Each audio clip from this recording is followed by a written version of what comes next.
إن الحمد لله نحمده ونصلي على رسوله الكريم أما بعد أعوذ بالله السميع العليم من الشيطان الرجيم من همزه ونفخه ونفثه بسم الله الرحمن الرحيم ونضع الموازين القسط ليوم القيامة فلا تظلم نفس شيئا وإن كان مثقال حبة من خردل أتينا بها وكفى بنا حاسبين۔ ترجمہ قرآن کا سبق آج انشاءاللہ سورۃ الانبیاء آیت نمبر 47 سے ہم پڑھیں گے۔ وَنَضَعُ الْمَوَازِينَ الْقِسْطَ، اور ہم رکھیں گے قیامت کے دن میزان، انصاف کا ترازو رکھیں گے قیامت کے دن۔ فَلَا تُظْلَمُ نَفْسٌ شَيْئًا، تو پھر نہیں ظلم کیا جائے گا کسی نفس پر ایک رائی کے دانے کے برابر، کچھ بھی ظلم نہیں کیا جائے گا، ایک ذرہ برابر۔ سورہ زلزال میں جس طرح ہے نا، فَمَن يَعْمَلْ مِثْقَالَ ذَرَّةٍ خَيْرًا يَرَهُ وَمَن يَعْمَلْ مِثْقَالَ ذَرَّةٍ شَرًّا يَرَهُ۔ ذرہ برابر نیکی ہے تو آئے گی، ذرہ برابر گناہ ہے وہ بھی سامنے ہوگا۔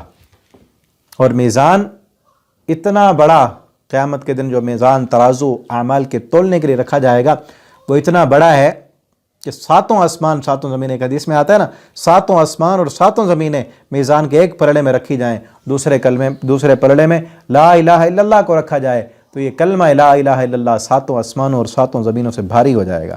یعنی وہ پلڑے اتنے بڑے ہیں کہ ساتوں آسمان اور ساتوں زمینیں ترازو کے ایک پلڑے میں آ جائیں۔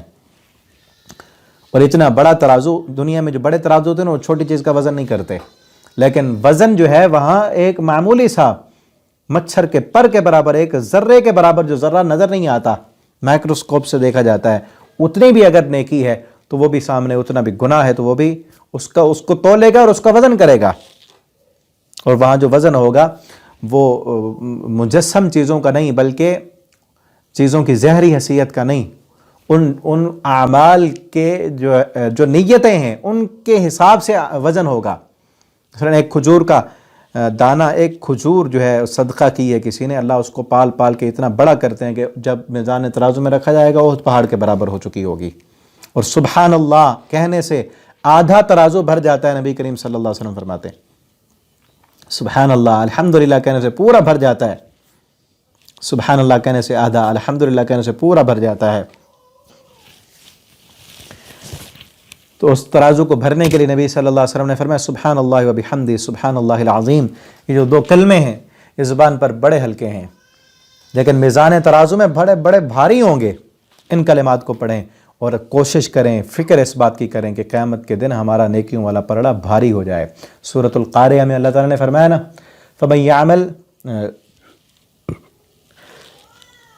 يَوْمَ يَكُونُ النَّاسُ كَالْفَرَاشِ الْمَبْثُوثِ وَتَكُونُ الْجِبَالُ كَالْعِهْنِ الْمَنْفُوشِ فَأَمَّا مَنْ ثَقُلَتْ مَوَازِينُهُ، جس کا میزان بھاری ہو گیا، نیکیوں والا پلڑا بھاری ہو گیا، فَهُوَ فِي عِيشَةٍ رَاضِيَةٍ، وہ راضی کر دینے والے عیش میں ہوگا۔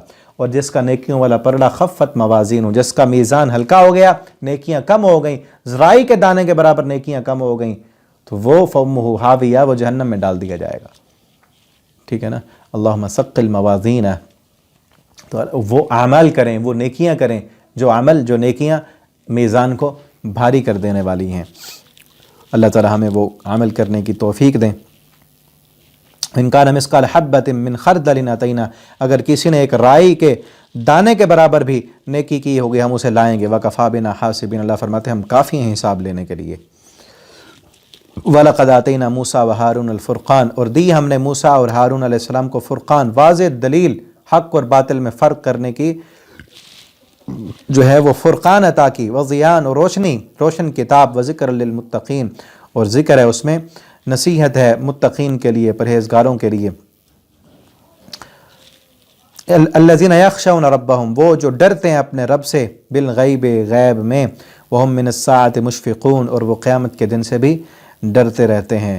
وہذا ذکر مبارک، اور یہ قرآن بھی ایک بابرکت ہے، برکت نصیحت ہے، ذکر نصیحت بھی ہے، مبارکن بڑی بابرکت ہے، انزلناہ، اسے بھی ہم نے نازل کیا، افانتم لہ منکرون، کیا تم اس قرآن کا انکار کرنے والے ہو، کیا تم اس قرآن کے منکر ہو؟ مشرکین مکہ سے کہا جا رہا ہے کیا تم اس قرآن کا انکار کرتے ہو؟ اس سے پہلے تورات، اسے بھی ہم نے نازل کیا، اور یہود سے بھی ہے خطاب کہ اس پر تو تم ایمان لاتے ہو جو موسیٰ علیہ السلام کی کتاب ہے، اور اس کا تم انکار کرتے ہو۔ اس قرآن پر ایمان لائیں، اس قرآن پر ایمان لانے کا جو تقاضا ہے اس کو پورا کریں۔ ٹھیک ہے نا. میں نے پچھلے دنوں ایک کلپ سینڈ کی ہے، اس کا لنک بھی اس کی ڈسکرپشن میں ڈال دیں گے انشاءاللہ، کہ قرآن پر ہم مسلمانوں پر قرآن کے کیا حقوق ہیں. ٹھیک ہے، اللہ تعالیٰ ان سے کہہ رہے ہیں کیا تم اس قرآن کا انکار کرنے والے ہو؟ کیا ہم انکار کرنے والوں میں تو نہیں؟